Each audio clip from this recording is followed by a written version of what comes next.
It's another day here at the Columbus Zoo and Aquarium. Before we begin, if you're new to this channel, hit those like and subscribe buttons and that bell icon to officially join the Columbus crew. The last journey we were here in Columbus, well, we took a journey through the jungles of West Africa to see the leopards, okapis, bonobos, and the two troops of western lowland gorillas.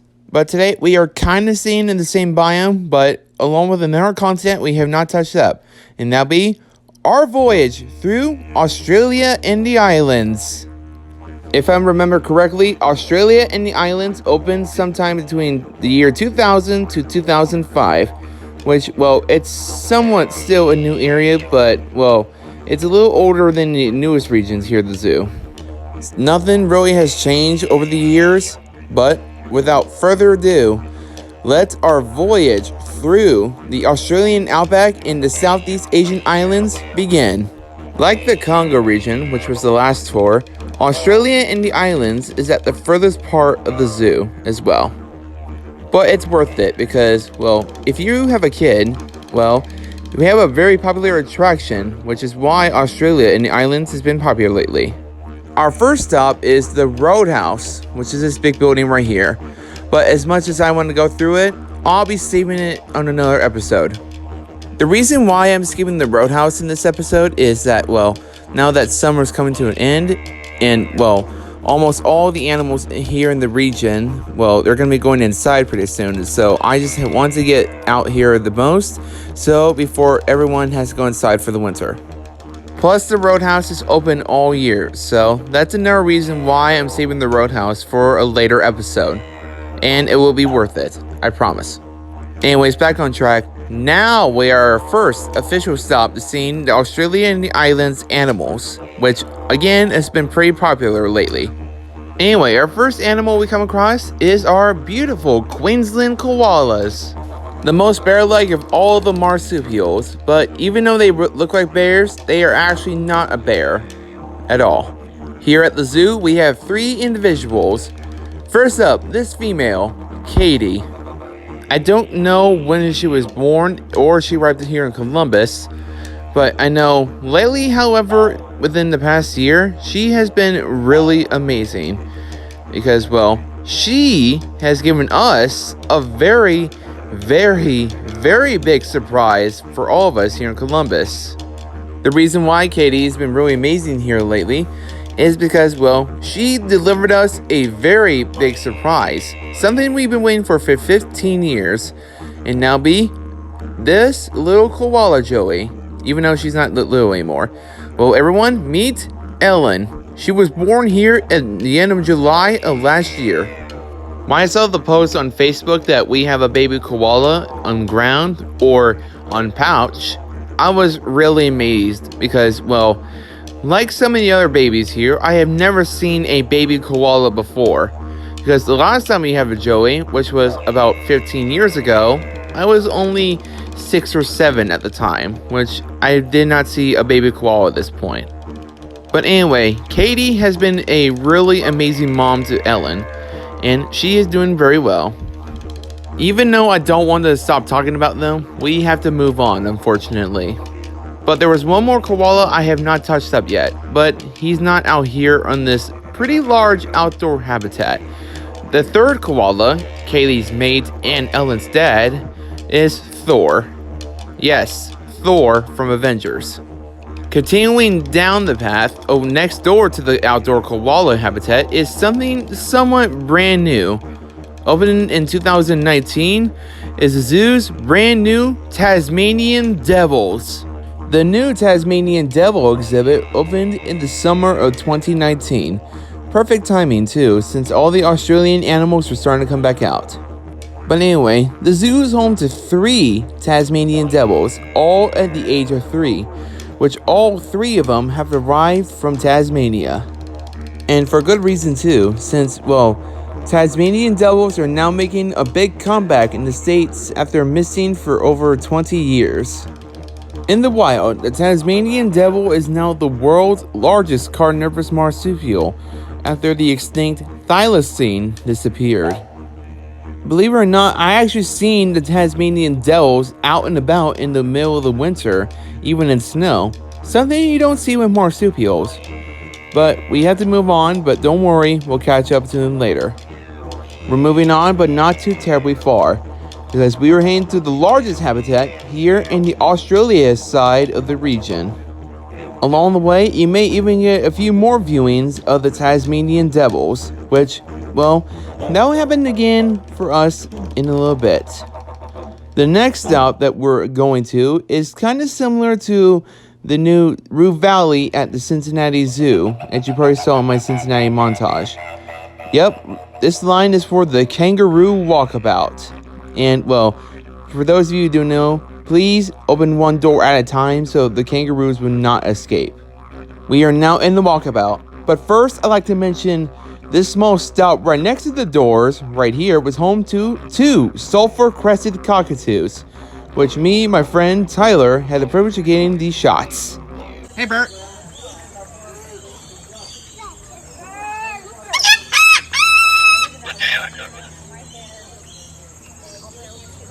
Hey, Bert. Hi, pretty bird.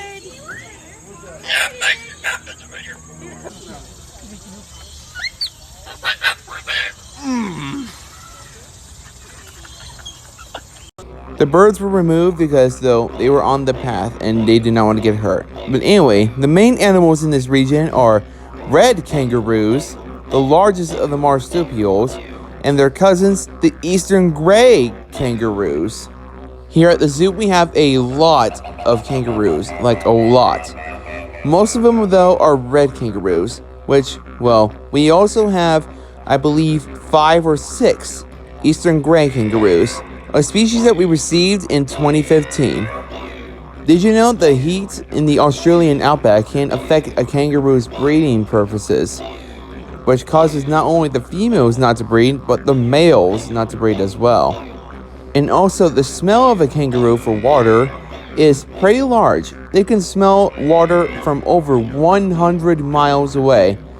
So, there's your kangaroo facts for the day. As we go further down from the walkabout, we come across some few more red kangaroos, which, well, they were all kind of relaxing right over here. Except this one. She, on the other hand, well, she was kind of trying to eat some grass and giving herself a good itch. And, well, kind of taking a look at us. A very good look at him, and a good look at her friends of hers. Until she was thinking, ooh, must be dinner time, and she slowly started walking away from us, which means we had to move on, just a little. Which, on that same path, we did come across a little bit more of that same mob, which, like the last kangaroo we were just talking about, well, as you can see, this one seems to be, ooh, must be dinner time as well. So, I was also very lucky to capture this. So the kangaroos are heading back to their barn or back to the rest of their moms so they can grab themselves their dinner. The only other time I've seen kangaroos hopping like this was when me and my friend Josh went to the Cincinnati Zoo's Roo Valley, which the two male kangaroos, which were also red kangaroos over there, were hopping around and, well, they were hopping right in front of us. And you'll be able to see that moment when, well, I upload the 2021 year montage. And that's all of the kangaroos. Now we had to head back out to the main path and, well, go through the double door system once again. Which, like the last door that we went through, please make sure you open one door at a time so the kangaroos won't escape, because we do not want to have any escape roos on zoo grounds. So, please open one door at a time, please. Anyway, we're at the back end of the Tasmanian Devil exhibit, which I caught the devils lying around, and one of them, well, you'll be seeing what that was in a minute. Like I mentioned, you can also view them when you're coming out of the kangaroo walkabout, like right now with me. And, well, I caught one of the devils running around, which is most often you see here. Anyway, I forgot to mention one thing while I was heading to the kangaroos. You get the back viewing of the Tasmanian Devil exhibit right here, and the indoor viewing of the Tasmanian Devils right here. Have you ever wondered what a Tasmanian Devil sounds like? Well, here you go.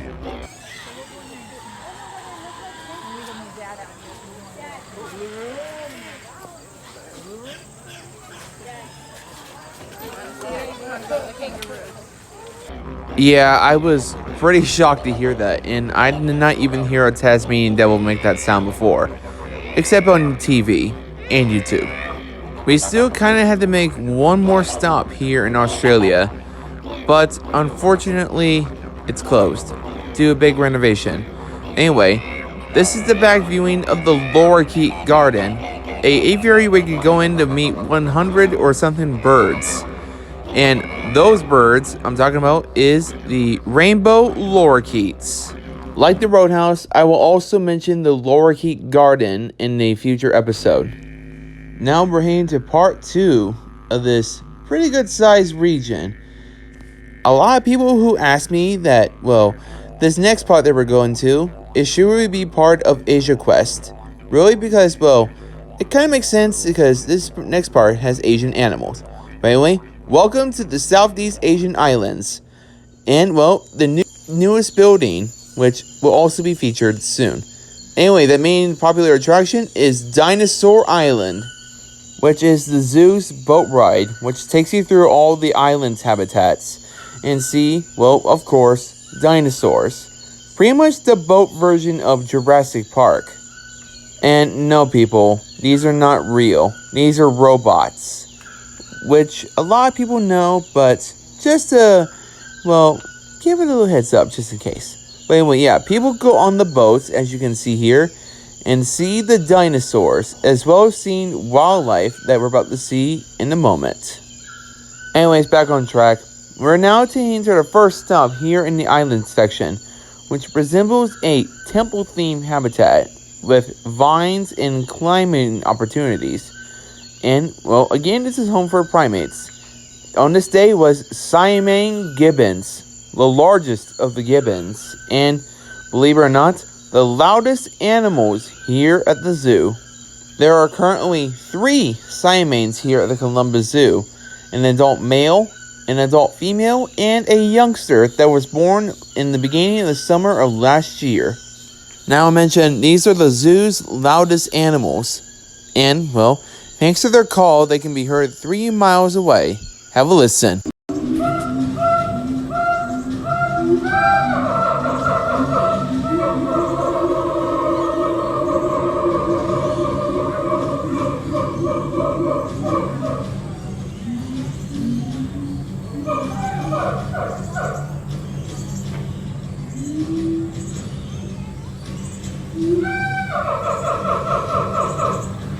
As far as I know, I can hear those calls all the way from the zoo's entrance.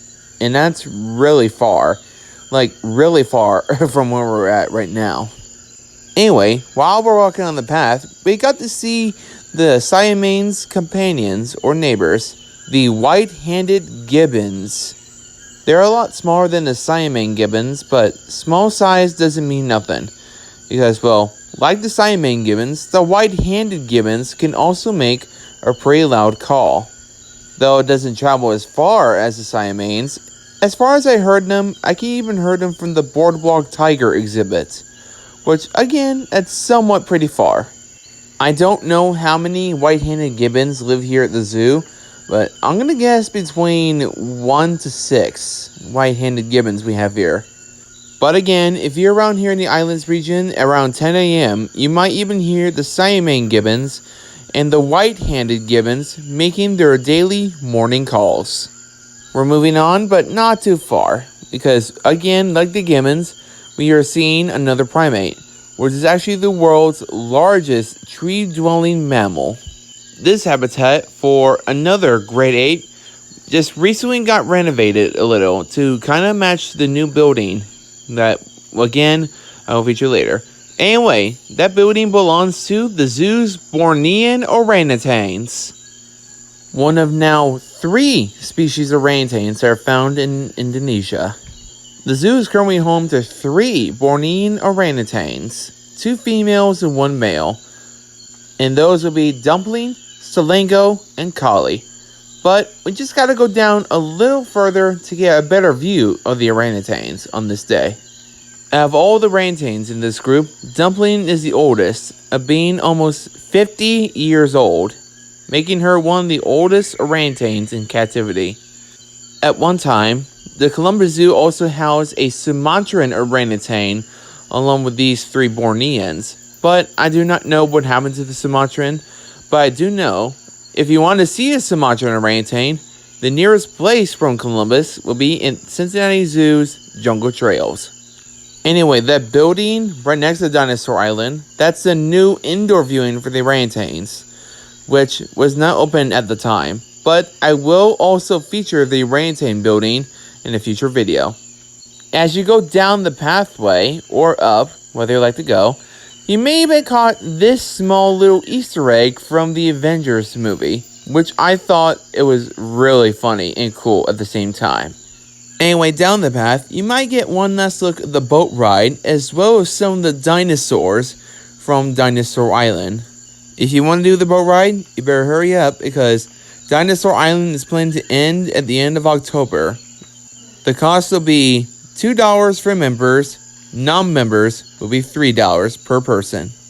Anyway, we're at the indoors viewing of the orangutan exhibit, of the outside exhibit, I should say. But nothing at this view, so we'll be moving on. The next habitat we're going to is my personal favorite of the Southeast Asian islands. And, well, it is actually the most beloved member of these islands, and it rightfully should be. Anyway, you go on this giant boardwalk, and, well, you get a view of this very large exhibit, one of the best of its kind, for the Asian small-clawed otters, one of the most adorable animals here at the Columbus Zoo and Aquarium. Like I said, this exhibit is huge, and, well, while I was filming not only the pool and the land portion, I managed to catch this guy going down a little waterfall like a little water slide. The zoo has been a really successful breeding program for these otters. As far as I know, 7 Asian small-clawed otters have been born here in the last 7 years. As far as I know, the zoo is home to 7 Asian small-clawed otters, 3 here in their main exhibit, and 4 in the next tour. If you do plan to make a visit to the Columbus Zoo and Aquarium, the islands is obviously a must-see if you really want to see these beautiful but cute and amazing Asian otters. And, well, as you can see, they mostly like to spend their time in the water, like most otters. And that's totally fine with me because, well, I always love seeing Asian otters, or the other otter species that we have here, swimming in the water and doing their amazing diving skills. Even though the small-clawed otters were the smallest of the otters, but they're still very strong hunters. And it's still, as much as I like to talk about, we still gotta be moving on. Which, we still have about maybe 2 or 3 more stops. I'm gonna stick with 3, and you'll say why. As you're walking through this Southeast Asian jungle, you may come across the world's largest, but the world's stinkiest flower in the world. But anyway, this display is right next door to the Bird Lake, which is home to black swans, 1 or 2 swan species here at the zoo, but they also share the Bird Lake with Dalmatian Pelicans, a new species to the zoo that came here a few years ago. But I do miss the Asian painted stork, which, well, I do not know why it disappeared, but I really miss it so much. On this day, the pelicans seem to be more viewable than its roommates. The black swan, if you can barely see it, was in the far back, which was unfortunate because I wanted them to be a little closer, like it did in the past. But anyway, moving on. Right next door to the Bird Lake, well, there's another viewing of the Gibbon Islands, as you can see right here. And there's another viewing of the Gibbon Islands just up the trail. Moving further into the jungle and near the exit of the boat ride is another viewing for the Gibbon Islands again, and another viewing for our very last exhibit. But first thing, well, the Gibbons were kind of on the move, which I had to stop by for a minute and say hi to the Gibbons again. But anyway, going further into the jungle is the island's region's only reptile exhibit. And, well, as you can see right here, it is somewhat pretty large, but nothing in this view. Moving further into the jungle, we get another viewing of the dock that's heading towards the boat ride, which again, that ends pretty soon, so I highly recommend you stop by here and get on the boat. But anyway, we're getting the last few viewings of that one exhibit that we passed that no one was out. And well, we're going to the right to start off with. And well, here's the main outdoor habitat once again, which is pretty large, like really large. And good reason, this is home for the venomous Komodo Dragon, the world's largest lizard. Obviously, it wasn't outside, but luckily I still have a few clips that I took earlier this summer. But while the clips are rolling, here's a few facts about this large lizard. Like I mentioned, the Komodo is venomous. How bad? Well, not only the venom mixes with the bacteria in its mouth, which gets its prey infected, causing it to bleed to death. The Komodo can also eat up to 80% of its body weight in a single meal, and those prey items include birds, rodents, monkeys, deer, and can also tackle a 2,000-pound water buffalo. Yes, a water buffalo. An animal that really doesn't have a lot of predators, except the Komodo dragon and, of course, tigers, as you probably saw. Like the otters, the Komodo dragon has been one of my favorite animals here in Australia and the islands. But out of the islands regions, the otters and the Komodo had to be my favorites. And, well, during the winter season, the Komodo is most likely not going to be outside, unless if it wants to, but most likely not. But luckily, for those of you who still want to see a Komodo dragon, but it's really cold outside, you may have the opportunity to do another viewing, and that viewing will be the indoor viewing for the Komodo dragons, which on the day I was filming, you could kind of see this guy was wanting to chill out, which I like his style. But otherwise that, the Komodo ends our tour. And well, before we head back up to the front, we just gotta make one more stop, I promise.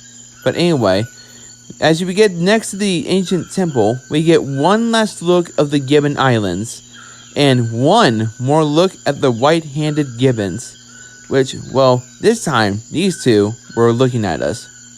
Australia and the islands, my third favorite region in the zoo, and rightfully it should be, because not only displays animals from the Southeast Asian islands, but animals from the Australian Outback, two regions that, well, are somewhat close together, but not fully mixed.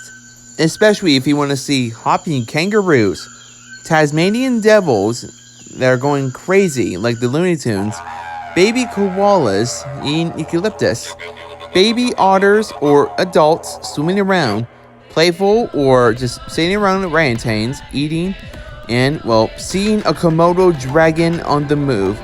Then, well, I highly recommend you stop by to see the Columbus Zoo's Australia and the Islands. So, that's 4 tours down and 6 to go. And some of you who are wondering, what is the next tour? Well, I'll tell you one thing, it'll be an adventure of a lifetime. An adventure, well, that has the word cove in it. Yes, I'm serious. And honestly, I cannot wait for the next adventure. But otherwise, so long everyone. Like and subscribe, and always hit that bell icon. And, well, as usual, have a nice day.